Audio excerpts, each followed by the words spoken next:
8 hours remaining, Thomas. You just had the beautiful morning stint there where you get to get the sunrise effectively. It's happy hour. How was the rebellion? Yeah, that was amazing. I really liked this sunset. And yeah, the car is pretty good. We have some damage in the front part, so it was not that good in the Porsche curves in high-speed corner, but yeah, the setup is really good. The car feeling great, except the Porsche curve, so yeah, we're good. There's been a few silly little niggly problems, but apart from that, everything Bart Hayden now says is okay. Yeah, the traffic management is okay, the car is okay, the drivers, I guess it's okay. So yeah, everything is okay. And when do we expect to see you back in the car? In 3 or 4 hours, more or less. Yeah. So what do you do in between times? I will have a massage because I have a back pain. Then a small breakfast, and I hope I have a nap. Good luck with that one. Thank you very much. Thank you. I can use a massage right now. Me too. Yeah, so that's a really important thing for a driver, and the rookies and the younger kids, they're super excited and love it. But another thing that Andy Wallace always said to me, make sure, get out of the car, quick debrief with your engineers, whatever information you need to give them. Get yourself off with the physio to have your whatever pain you have pains, basically. Oh, sure, yeah. You know, these guys are spending 2.5, 3 hours in the car, and yes, whilst the seat is molded to us, it's a high energy thing. Yeah. And you do have little niggles with, and sometimes it's getting in or out the car. You've knocked yourself, or your funny bone, or things like that, and you just need a loosen up. Loosen up those muscles. Remember, every time these guys push the brakes, it's 90 kilos with one leg. It's only one leg. Yeah. Do a leg press on a gym machine, put it on 90 kilos, and just do it with your left leg. Because remember, we're accelerating with our right leg. So you're under a lot of load as a driver.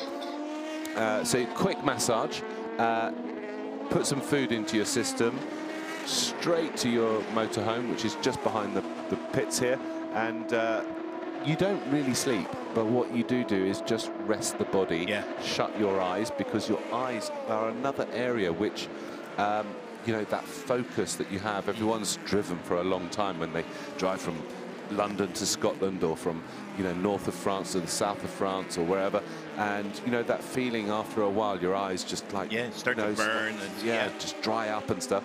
So just by closing your eyes really just helps that recovery for your next stint, although you might not actually go into a deep sleep. You're just resting. Super important to do that, and it's very easy for the younger ones, and I did it in my first Le Mans. You sort of hang around for half an hour, and then you get there half an hour early, and you're so keyed and actually up. What you do is you spend too long eating, too long with the massage, and actually your rest time and your recovery is shortened. Right. And actually that takes effect, and we start to see that effect with 7-8 hours to go. That's when you get mistakes. About noon, you really get fatigued. You get fatigued, and you'll find that the more experienced drivers and teams actually really push the drivers. Right, come on, quick, very organised in a way, to make sure that you keep your driver at peak capacity. I did television here once, and it was during a time when there were some budget cuts, so there was myself and a director, and that was it. We didn't have any subs, so the two of us had to go the entire 24 hours. And at one point late in the race, the poor director, we were on the world feed, it was on the same onboard that we had, so we really didn't have anywhere to go, so we just had to kind of ride along for a while on the world feed. And at one point I looked over and I hear this next to me, the poor director has fallen asleep, and I just let him go. There was just he'll wake up eventually, and it was fine. Yeah, there you just saw our running order with less than 8 hours to go, the full running order. There are still 51 cars competing in this 87th running of the 24 hours of Le Mans. 51 cars running. The first of those is the Toyota number 7. The last of those is the number 97 Aston Martin. I'd love something.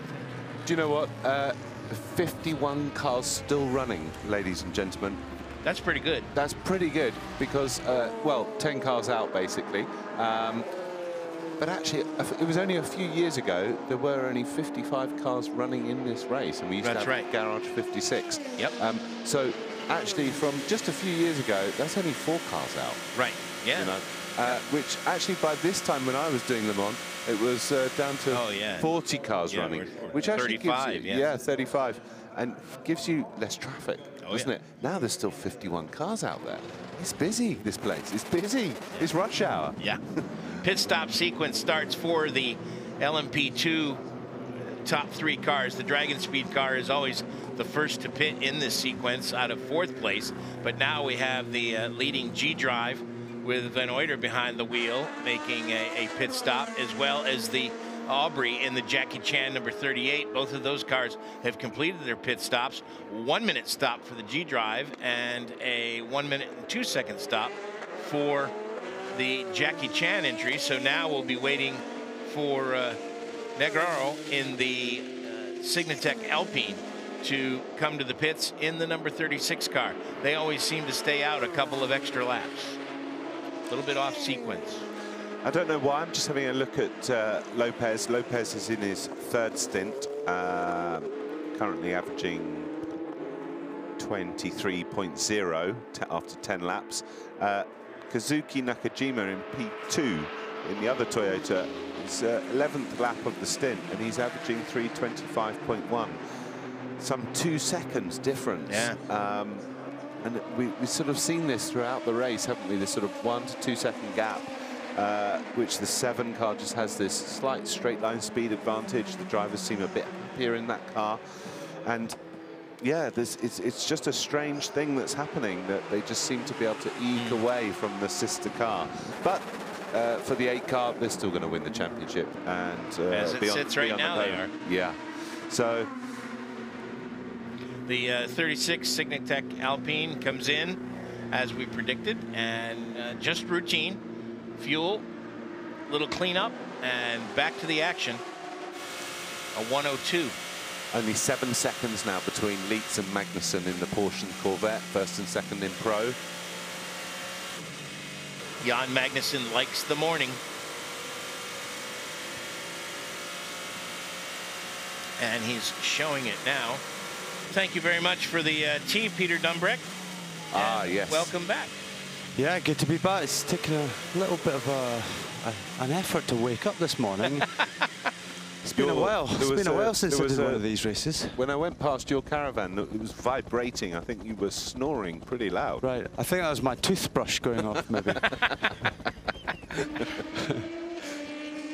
So yeah, not that much has changed up the front anyway. When I went to bed, it's pretty much the same situation. LMP2 is like that. Toyota was like that. GT Pro is in the sequence of pit stops. So the change for me has been GT Pro and the Ferrari dropping down to 4th place in category. Yeah, but he's just had a pit stop. Yeah. The Porsche GT, the 92 car. What did they have in the night? They had to change the exhaust system. Oh, the exhaust system. They lost 21 minutes. Yeah, I see. So it was swapped. It was the 92 car ahead of the 91.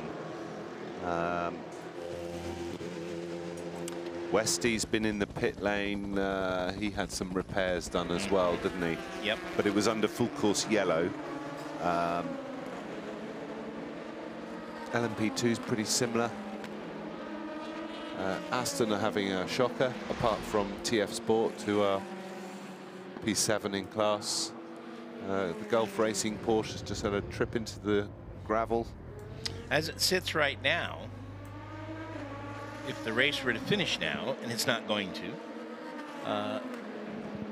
Leitz and company would snatch the World Championship for drivers away from Michael Christensen and company, because they have the 91 car if it wins the race, and Vandoorne and Christensen finish lower than 9th.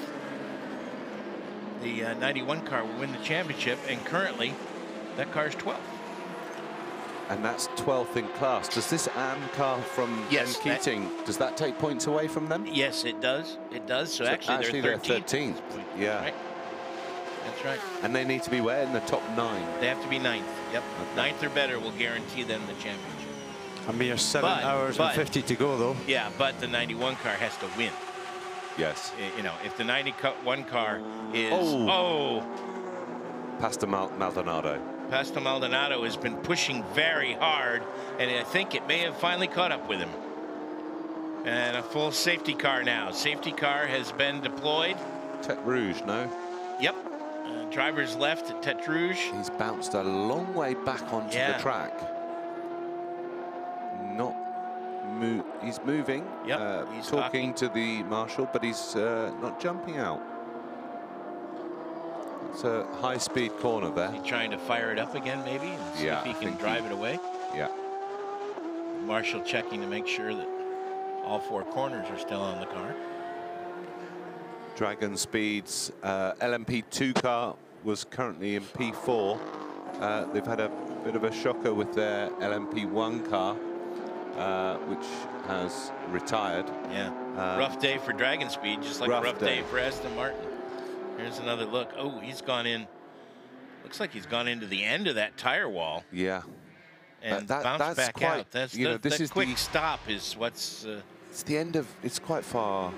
He's obviously gone wide and then had a snap or something and it's turned left. Yeah. Action there from Elton Julian. But I would have thought the damage on the car, if he was at full speed running wide, would have been bigger than it is now. It's almost as if he's had a spin. Able to spin it around. And then gone in.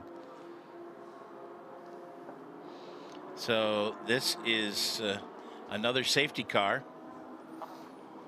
as the Orange Army comes out and encourages everyone to slow down. That front left tire is punctured, I think. Yeah. Well, I think it's sitting in one of the ruts at the side of the road. What do you think? We need to see a replay of that. We didn't quite see what happened before. We only saw after hitting the wall. Yeah, after he hits the wall. I suspect that it happened and before the cameraman could get to it. Pastor Maldonado, a rookie here? Second year? Second year, I believe. There are a few marks across the gravel there. It's possibly not him, but... yeah. Yes, in fact, his second Le Mans finished 5th a year ago.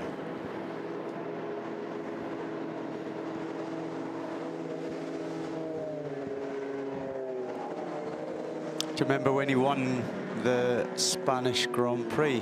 Williams. Completely out of the blue. Yeah. Wasn't he the last Williams driver to win a race? I believe he was. 2012, was it? Yeah. Here comes the 91 car into the pits. Driver change. Leitz gets out.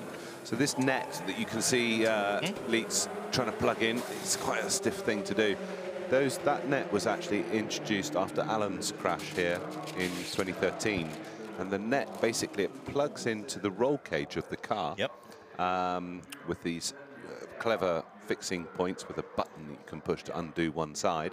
And the net is one piece. It goes all the way around the back of the seat and rejoins this. It sort of wraps around you in a sort of U shape. And it's to... What that does is, when you have an impact with the wall in a GT car, the seat is it's not an inbuilt part of the car like in LMP. It's an actual seat like in a road car, albeit a clever one, in carbon fiber, etc. You can see how tight the pit lane was there. It's got to be unsafe. I mean, that is just, it's way too tight. That Porsche was right up against the rear end of that LMP2 car. With hardly enough room for the mechanics to work around the front of the car. Maldonado now extracts himself from the car. I think he was trying to get it refired because he looks... yeah, in an incident like that, you're a bit dazed to begin with. Sure. You're trying to figure out what to do and how, you get on the radio to the team, and at the same time you're thinking, right, can this thing, will it fire back up? Can I drive it back? The first thing that you're thinking is get the car back to the pits. In this instance, he couldn't, so I don't know if that means that it can be collected and brought back and rebuilt. Well, it can't be brought back, but it gets put behind the wall. he can work on it. He can work on it. The drivers have a toolkit inside the car, and they can take the bodywork off or whatever. Probably a cell phone if the radio cable isn't long enough. Yeah, and the engineers and mechanics can assist him over the phone to try and get it back, and he can get back in it and get going again. Used to be the mechanics could actually go out and coach over the guardrail. Yeah, that happened to me at the first chicane once. Did they bring you any extra tools, perhaps? They did, but that wasn't strictly speaking allowed. But you know, a spanner just landed up on the floor next to me. Really? I don't know how. Really? It's raining spanners. It's crazy what happens out there in the forest. Yeah, as you well know. Do you ever get tired of that? We've been kind of picking on you all week. Yeah.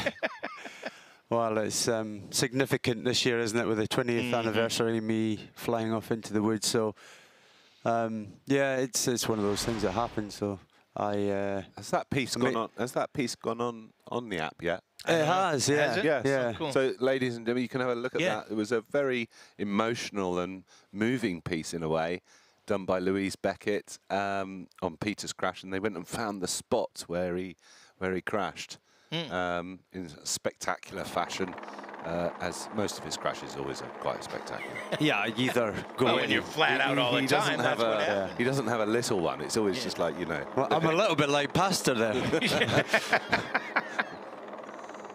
Poor old lad. I mean, yeah, he must be feeling rough now. It's a nasty thing to do, that, you know, to put the car potentially out of the race. As you guys know, it isn't necessarily the crash that hurts, it's the stop.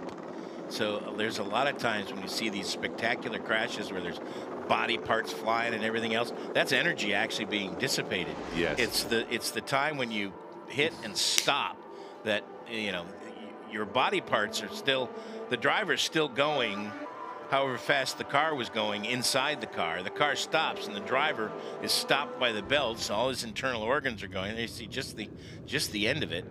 He had to have spun that car. I don't think he could have gone in straight like that without doing more damage. Well, either the tire wall or to the car. It's a strange angle. So unless he really just was pushing so hard, got it sideways and just ended up sliding wide and having to correct the slide and not being able to correct it in time before he hit the tire wall.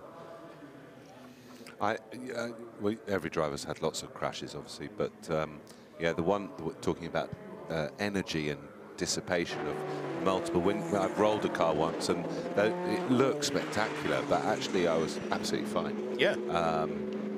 No wheels left on the car, nothing. But one I had in 2008 at Monza when I broke 5 vertebrae in my back was just one hit. Yeah. It didn't look like much, you know. Right. It was a pretty unspectacular crash.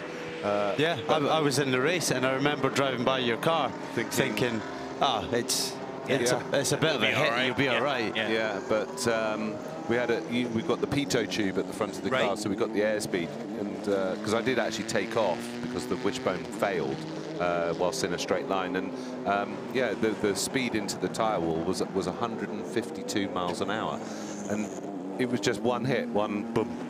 That's it. Yeah. But that energy is all gone in that one moment, isn't it? So, and that's back-breaking stuff, basically. Literally. Whereas when you have the accident at 150 or 180 miles an hour, but you have multiple impacts, rolling or whatever, spinning, bouncing. Each little hit is taking a little bit of energy away. So.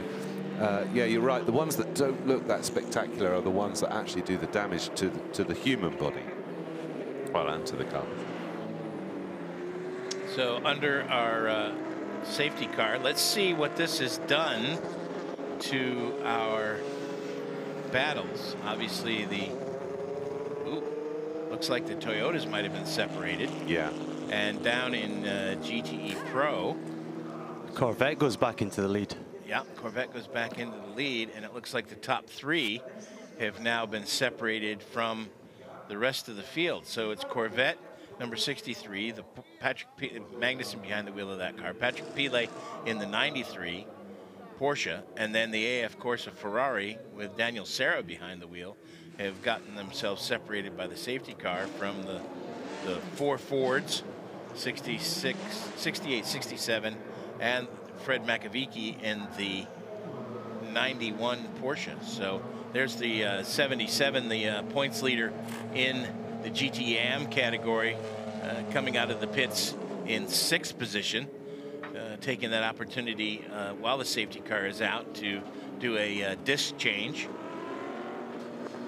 So yeah, what must have happened in the night is because when I left, there was the 93 car and the 51 car, which had obviously been picked up by a different safety car and taken away from the pack. So somehow now Magnussen's back with them. There was another safety car. Right.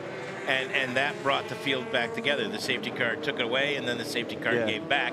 Well, now the safety car is taken away again. From Joey Hand, basically all the Ford efforts. So a bit of a shame for them because they brought themselves back into the fight, but they're now currently 2 minutes 50 behind again. So they're going to need a bit of luck in this, as this race winds down. There is the TF Sport Aston Martin, currently in 7th position. That car has been as high as 2nd in the class. They too have not had a trouble-free run, but have continued to plug on.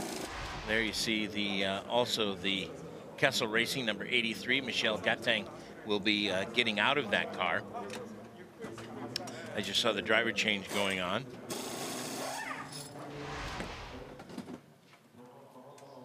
And looks like brake pad change on that car. Or else, just pads. Remember, 4 crewmen over the wall with 2 guns. That's the rule for this year.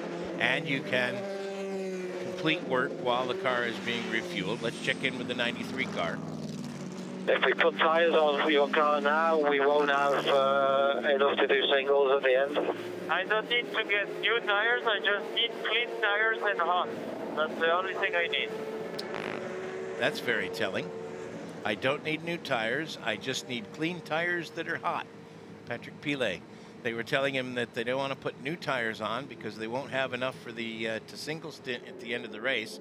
This is something we've been talking about throughout the race, how these GTE Pro teams have had to manage their tires. Yeah. They're allowed 15 sets of new tires, so they have to manage them, double stint them at times. And that was interesting. I don't need new.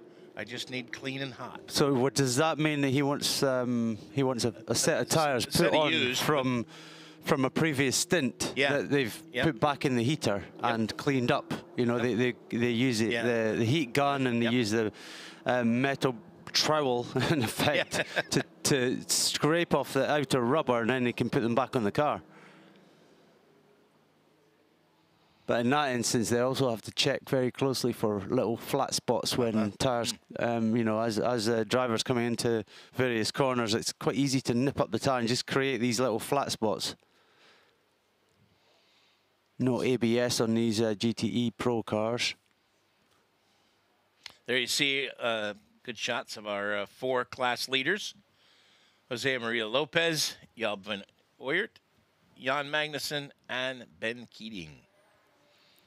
Ben Keating back in. He did a triple and is now back in after one stint of rest. Or is this the last of his triple? Look on the... can you see on the computer there? I'll leave that to my computer expert next to me. He can, who do we want to know? Ben Keating. The 85 car. 85. We've got all sorts of technology in this. There it is. Yeah, so Ben has done a 14-lap stint and then a 10-lap stint. So this is his second stint. So still in the car and still holding a more than a lap lead. So he's done well. He's acquitted himself well. Interesting that Bleekemolen just did a single stint last time. Maybe that's because he's winding up for the end of the race and Ben's just getting his hours in now. Yeah, because Ben did not drive in the night at all.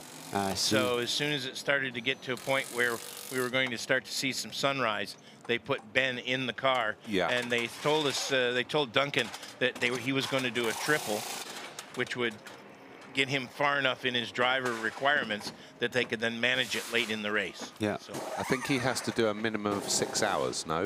The bronze. Yeah. So, yeah, this will take him, this is a 3-hour stint in theory, or just under.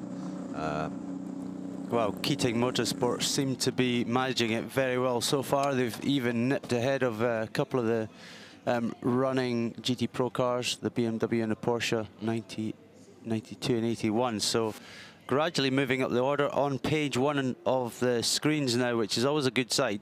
Yeah, yeah. Of course, the BMW number 81 with Philip Enga and Lawrence Vanthoor in the number 92 Porsche have had lots of issues, but nonetheless, stall there. They don't ask how; they just ask where.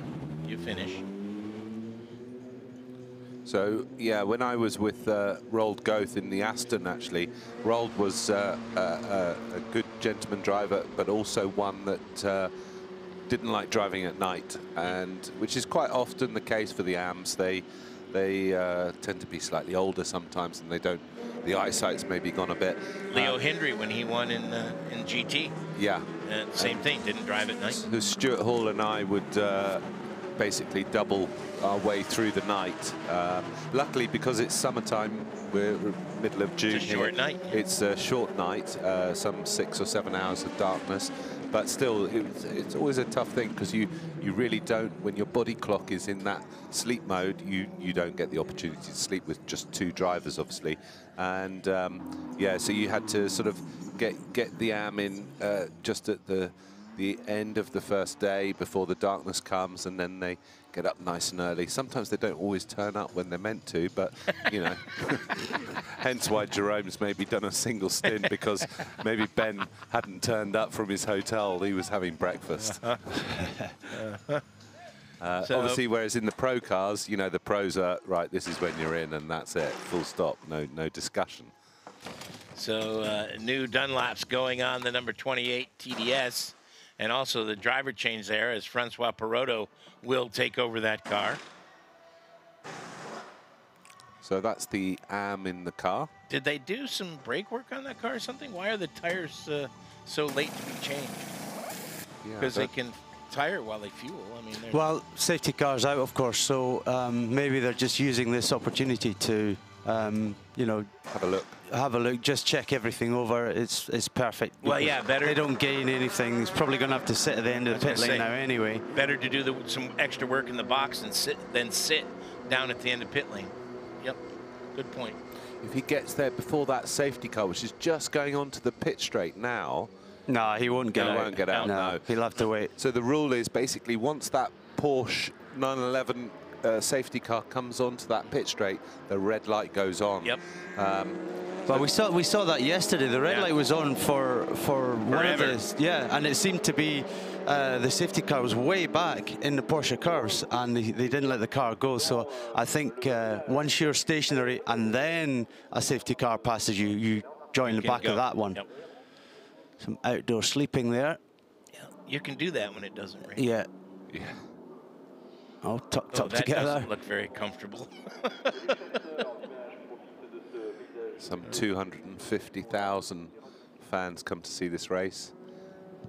Pretty much all of Denmark and half of England. Yes, it's a popular. It's the most famous British race in France. That's exactly right. That's what they say. Exactly right. The Channel Dash. Luckily, I'm on the train. And of course, the local police are stationed all up the road to catch you on the way home. Peter's been. It isn't just the vendors who have a great week here. It's the municipalities. As well. Peter's had a €90 fine every single year he's come. Well, if you go too fast, they keep your car. And after 20 years of coming here, you know, he's now. No comment, Your Honour. he's given about €10,000 to the French government. They sent him a passport in the mail. Welcome. Tyre wall fixed at Terte Rouge. Yep. That's what the safety car has been out there for. I don't really know why that bit of wall is there. Obviously, this is the part where the permanent racetrack ends, and the public road. You can see here the dotted white lines in the middle of the screen.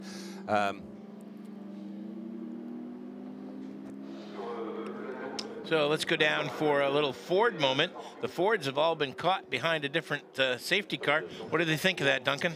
Oh, sorry, Jimmy. Again, we're talking off air there. Yeah, oh, that's my fault. Yeah, that's okay. Scott, catching up with yourself. It's been a very, very long night, as always, here at Le Mans. But for your take, how did the night go? Was it nice and smooth?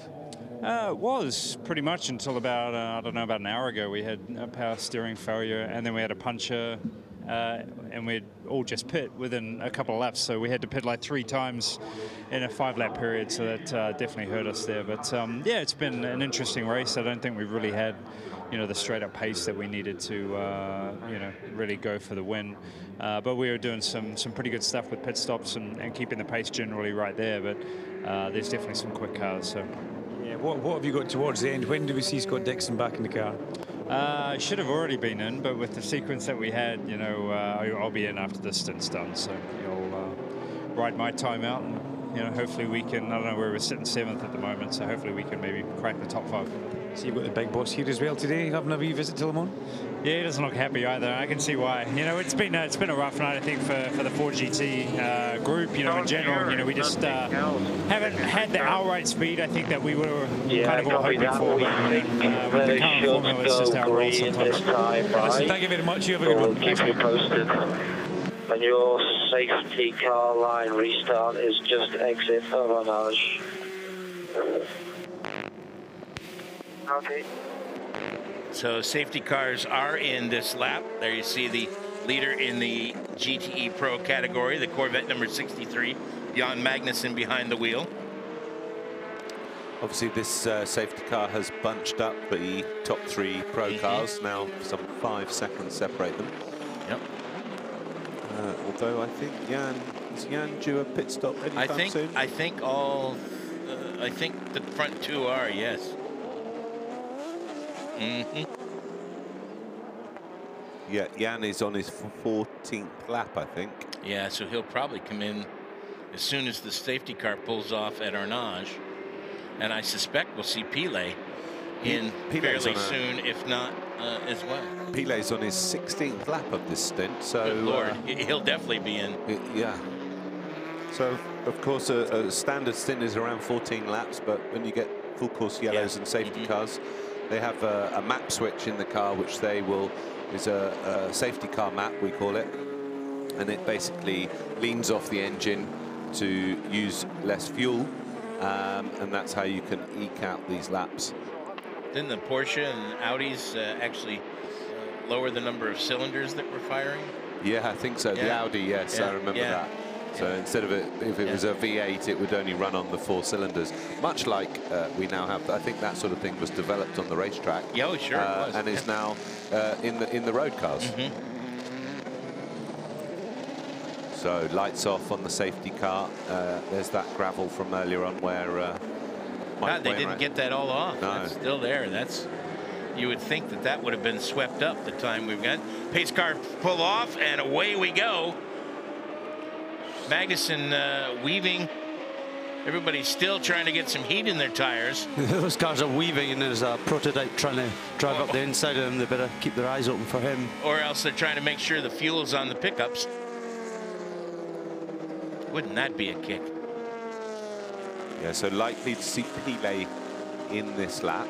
If you remember, a few laps back, he talked about, he was getting asked about what tyres he wanted, etc. And we know he's not going to get new ones, but he might get a set of used back on that car, unless he keeps the set that he's on now. But I get the feeling he wasn't happy with that set. I think he definitely wants the new set of boots, fresh out of the oven. Side by side now, that's the leader in the... Both in. Yep, as the 2 cars come in, as the LMP2 leader is working the 69 car to get through and head on the front straightaway and complete another lap in the LMP2 category. These 2 cars come in nose to tail. Now it's time for the pit crews to go to work. The Corvette guys have won many pit stop competitions, so it's going to be interesting to see just how quickly they can get their work done, and if there can be any advantage they can give to their driver. Pilet will pull off first. He gets to his box first. Then comes Magnussen in. So Pilet actually has the advantage because, of course, the Corvette can't be released if Pilet's already on pit road. New tyres for the Corvette. Yep, Rockefeller coming in, and Magnussen getting out. Pilet staying in. Yeah, looks like it. Did they change tyres? I don't know if they did or not. He didn't get his wish. Yeah. Seems like, well, because they both are going to take 35 seconds to fuel, so. Well, I there's think Danny Binks releasing the Corvette. Corvette. Yeah, the Corvette's going to be quicker because he's only done 14, whereas Pilet's done 16. So I think Corvette probably had a few litres in the tank already. So yeah, as you can see, he did pull away slightly quicker stop, and he's got new tyres on, and we don't think Patrick Pilet does. So it's a big advantage for Corvette there. All smiles for Jan Magnussen.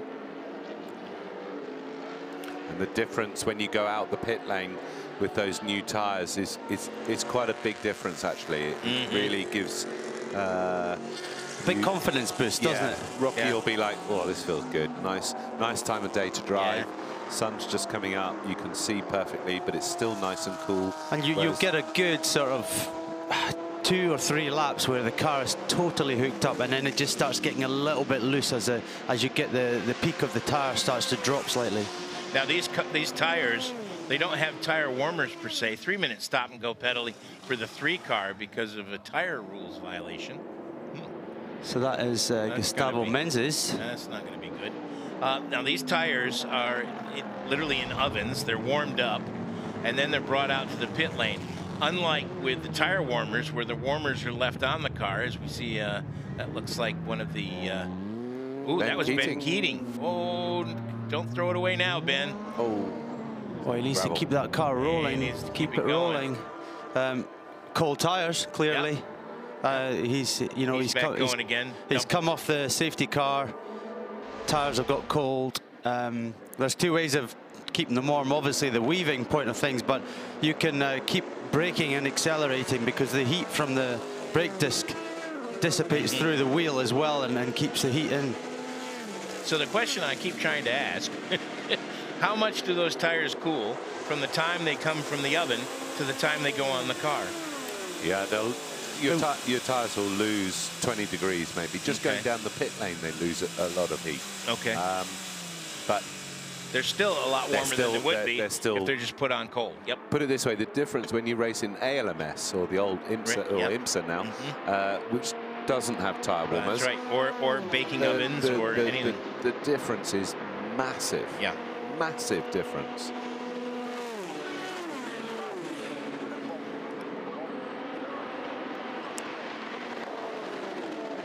Of course, the racetrack is fairly cool at this time of day as well, so a little bit longer getting the tires up to temperature. In the middle of the day, it'll be a good 10-15 degrees warmer on the circuit temperature. Now, this 3-minute penalty that the number 3 car is going to have to serve is going to allow the number 11 SMP with Petrov behind the wheel right back into the hunt for the podium position, because right now he's trying to put him a lap down, and Pilet did get some fresh tires. Yes, didn't see that. No. Yep, got fresh tires. They told him they were going to be used, but clean and hot. But what we also know is that the engineer told him that they might run into troubles towards the end of the race. That's why they gave him the older tires as opposed to new tires.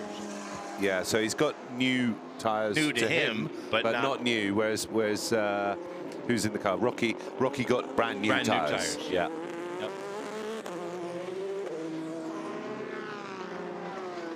Yep. Confirmed from the pits that they were used tires for Pilet. Here comes the 3 car to serve its 3-minute penalty. That's a big penalty. So what tire regulation, contravening the tire rules. Well, they kind of used too many sets already at this stage, so yeah, I wonder what that is. And thankfully, we've got a man down in the pits that's going to go and find out for us. So that's right. Nose change. Yeah, that's a chunky penalty, isn't it? I mean, that's nearly a lap. Yeah, that's what I say. That's going to put the number 4 car right back into the hunt. Yeah, because currently he is 1 lap ahead of the You mean the number? Yeah, sorry, the number 11 fourth car. place car, the number 11 car. Sorry, too many numbers up there. It's early in the morning. Yeah, it's taken a wee while to wake up this morning, isn't it? He's not taking the penalty. Interesting. Well, he's obviously scheduled for A stop. a stop anyway, and maybe you can't take the penalty during a normal pit stop, so he's going to have to come back in and do it. God, that's even worse. I think from the notification that the team manager gets to having to take the penalties, 3 laps now. Yes. Yeah. Yep. You can also guarantee that they're arguing the toss with with the race officials trying to get it removed. We put the right tyres on. What are you talking about? Well, Bart will certainly give us the straight scoop. And Duncan Vincent is on his way down there to query the team to find out just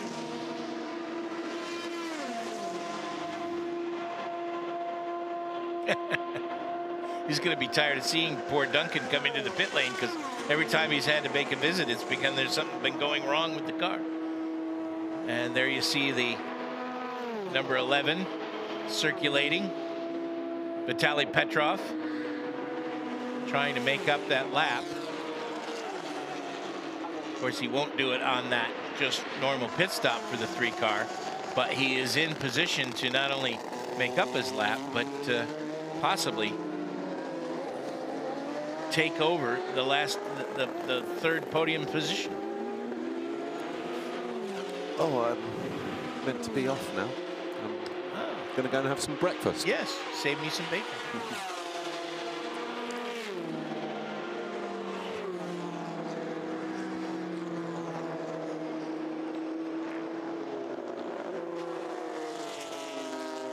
It's just me and you now, Jim, for a wee while. Yep. As the others have a re-rest. So it's going to take a little bit longer for Duncan to have a word down in the Rebellion pits. Looks like, and in fact, Duncan can confirm that they are indeed having a debate with the officials about just what the situation is. So, of course, if you're arguing the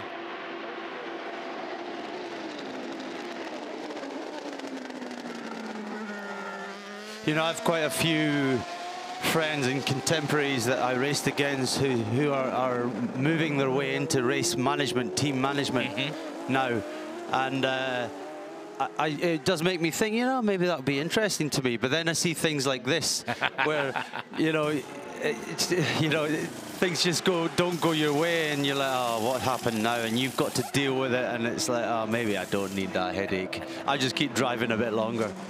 So Vitaly Petrov gets out. Stoffel Vandoorne will get in the number 11 car as they are making their routine pit stop.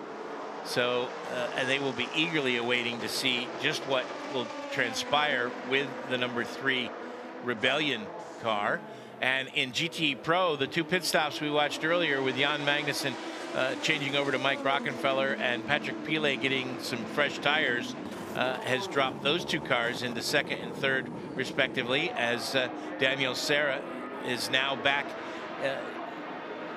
at the top of the pro category in the number 51 AF Corsa Ferrari by almost a full minute now over Magnussen, 59.2 seconds. So of course different strategies playing out here. The Porsche was able to do constantly 1 lap more than the Ferrari, but the thing is, the Ferrari has gained by having it all equalized by the safety car many times, so they're pitting at different times, so it's, you know, only towards the end of the race it's really going to make a difference, but the safety car keeps equalizing, so it doesn't really make that big difference right now. Well, and the other thing too that's interesting is that the AF Corsa Ferrari and the Corvette number 63 have both made 17 pit stops, while the Porsche number 93 and the Porsche number 91 have made 16 pit stops. And we know the 93 has just pitted, so he doesn't owe us a stop. So right now the Porsches are a pit stop up on the other competitors. And somehow the Corvette has done 17 stops and is on the same sequence as Pile. They pitted exactly the same time on the last pit stop, so that's both Corvette and Porsche, but with the Porsche with one less stop. So I suppose the other thing is they will have an extra set of tyres available to them where they could possibly single stint, whereas Corvette might run into problems towards the end of the race. That's right. And we heard them talking to Patrick Pile, if you just joined us, a little while ago on the radio about that tire strategy, and they put him on used tires on his last pit stop, specifically so they could save tires so they could single stint later in the race. 7 hours and 14 minutes remaining as we're closing in on 8 a.m. Central European time here at the Sarthe. Of course, Circuit de la Sarthe, the 24 Hours of Le Mans, the 87th running of the great race. And we have, this one has lived up to its advanced billing, as we have had great action in all of the categories, albeit an intra-squad battle in the LMP1 category between the two Toyotas. But in all of the other categories, there have been 5 cars at least in each category who've been duking it out. That's right. We're looking at Gustavo Menezes there. We know he has a suspected 3-minute penalty hanging over his head. So if that car goes into the pits this lap, he's going to sit there for 3 minutes, have no work done on the car, and then he's going to leave the pits again. But we also know the team are disputing it. So usually in that situation, the team doesn't win. Yeah, yeah, that's not an argument that can normally win. So let's see what happens. He's just approaching pit entrance now. He is indeed coming in, so he's taking that 3-minute penalty. Something to do with tyre issues. We don't know what exactly yet, but we'll find out shortly.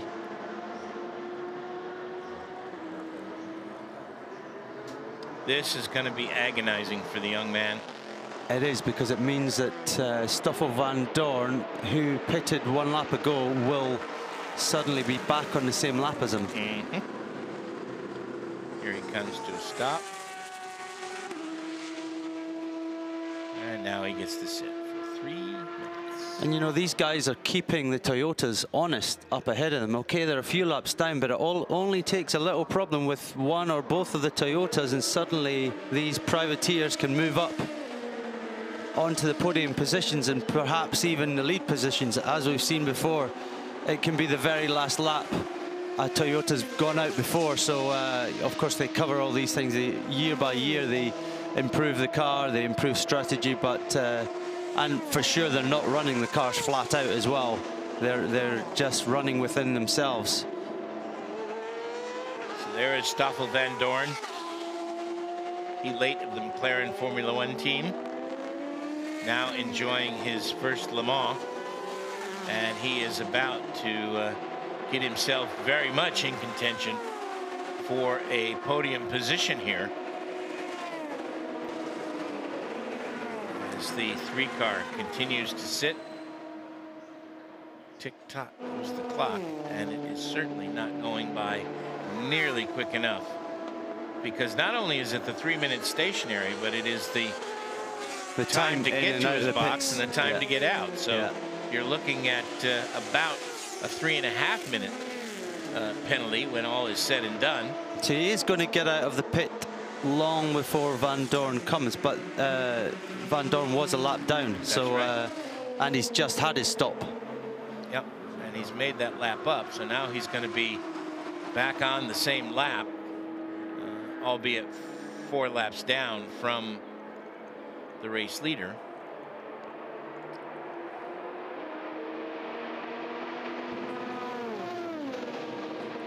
Vandoorne on the run from Mulsanne to Indianapolis, the fastest part of the racetrack. Because of the 2 chicanes, the Mulsanne straightaway is no longer the fastest part of the racetrack. The entrance to Indianapolis is where these cars hit their terminal velocity, their fastest point. Through Arnage now. Next challenge will be the Porsche curves, and it looks like he's got a pretty good run. He's not going to catch any traffic, at least until he gets probably to the front straightaway. This is a long 3 minutes sitting in that car waiting to go. He has been in the pit lane now 3 minutes, so we should see him coming out in just a few minutes. So it's actually going to be fairly close. We know Stoffel Vandoorne is in the Porsche cars right now. Suddenly brings this third place fight back to life. Yep, there he is coming to the Ford chicane now. And on to the front straightaway. This is going to be close. It's going to be close. He's surely left his box by now. Yeah, there he is. There he is. Wow. And so there he comes. So the fight is on. Good heavens. Yes, it is. And in fact, Stoffel Vandoorne gets it done and takes over third position. So when the Rebellion car came into the pits, Vandoorne unlapped himself, and then that 3 minutes plus the slowing down and speeding up time to enter and exit the pits has meant that Vandoorne has now taken over third place. So it's Toyota, SMP, and then the two Rebellions. Just so these two can't catch a break, the Rebellion. Yeah, these two young guys are really pushing the cars hard. You just a real recap of Vandoorne passing for third place. Yeah, Menezes has been. There's a reaction.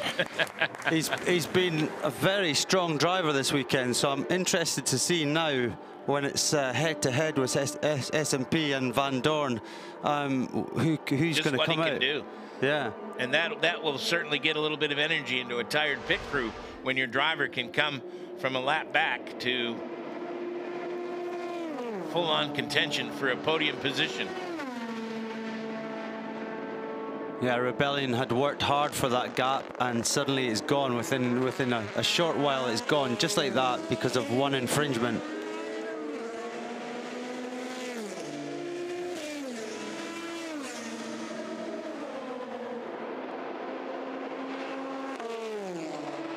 And of course now Menezes has to get back up to speed, whereas Stoffel Vandoorne is already at speed. I believe the rules infraction was something to do with not notifying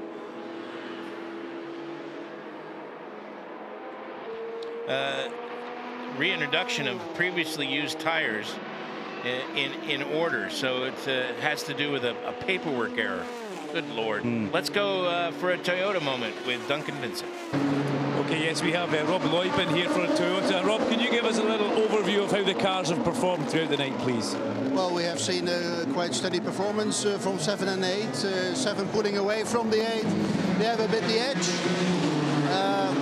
Let's say the other last year we had it reversed, and the 8 came very strongly back in the night. 8 was complaining a bit over their top speed. The 7 was very consistent. We had some smaller problems with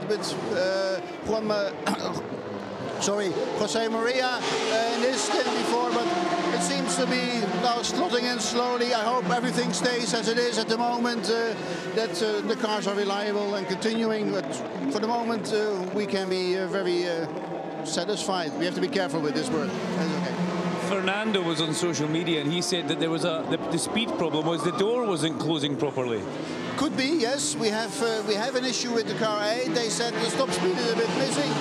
So we checked everything, and then the door was maybe not properly closing it as it should have been done. So could be the cause, yes. And one final thing, Rob, there was reports throughout the night that both cars had a little haze of smoke out them, and we heard that one had to get an injection of oil. Is this true? We had one oil coming in on, I think it was the 8, who got some additional oil, but we say at the present moment the data on all the 2 cars are looking very, very good. Okay, there's a long way to go, Rob. Good luck. Thank you very much. Indeed, there's a long way to go still. Thank you. In fact, just a little bit more than 7 hours to go. There you see Hughes-Sonak in the Rebellion garage area. That crew has worked hard, and it looks like Menezes is closing in. He's only a second and a half back now. He has made up some time. The last lap, he was He certainly was a bit further back, wasn't he? I guess Vandoorne got caught in a bit of that traffic, and Menezes got through a bit cleaner. So yeah, he's got the, you know, he's got the target ahead of him now. So it's a better situation for him to be in. 30-second stop-and-go penalty for the 86 car, not respecting the full course yellow procedures. That's the Gulf Porsche, which is currently in 10th place in the AM category. Michael Wainwright behind the wheel of that car currently.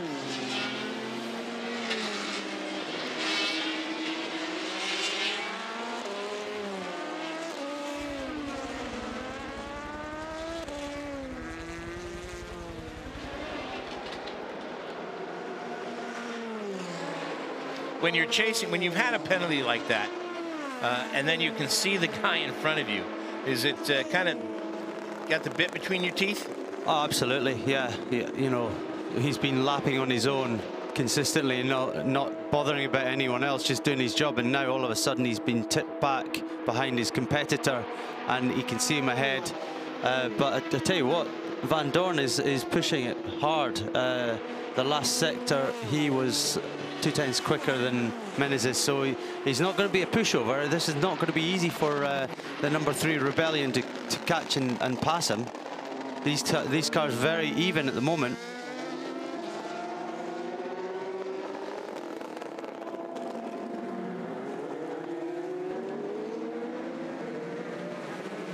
So we've got the number 8 car in for a scheduled stop. Nakajima at the wheel still. As we heard from the Toyota box, and we've seen that the number 8 car just doesn't have the edge on the number 7 today. We've seen Mike Conway put in some stunning stints, and yeah, at the moment, if it stays the way it is, we're going to see potentially a number 7 victory and a number 8 World Championship victory. That kind of is a double dip for him, isn't it? You get one team gets to celebrate the victory, the other team gets to celebrate the World Championship. Yeah, but as we've said, long way to go yet, so and still anything can happen. But they're currently very happy with the running of the cars, and Lopez back at the wheel. He did have an issue. I remember watching his stint earlier on. He got a warning from his garage saying, can you just take a step back? You're pushing the limits a bit too much. He ran wide a couple of times on a couple of corners. So I think he just got a little bit over-eager to push the car ahead. So he's driving back but within himself now, lapping consistently.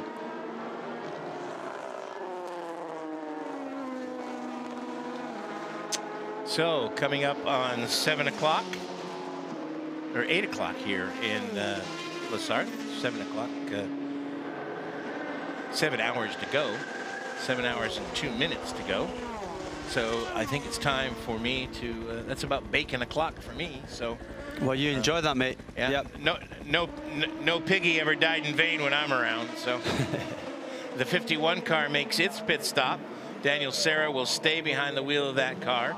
Fuel only, checking brakes and tires, and just having a look-see every time these cars pit. Besides the fuel and the cleanup, they're checked over. Of course, the leaders in the LMP2 category are going through their pit stop sequence as well. The 26 out of the lead, Roman Ruzanov has taken over that car, the G-Drive car. Aubry is in the Jackie Chan number 38, and as the 51 Daniel Serra leaves, we'll see Mike Rockenfeller take over the top spot in the Corvette, and now Menezes has indeed caught Stoffel Vandoorne, so battle is on for 3rd place. Good, the race is starting to heat up again. We've got very tight, close fight in GT Pro and a close fight in LMP1 Privateer. So Daniel Serra did stay in the car in the 51A, of course. He did 15 laps last time around. And Patrick Peely has kind of fallen off the back a little bit. We know he didn't take new tyres in the last stop, but Mike Rockenfeller did. and I didn't see what happened to Daniel Serra there, whether he continued. He must have probably continued on the same tyre, in fact. So Rockenfeller probably got the freshest tyres at the moment.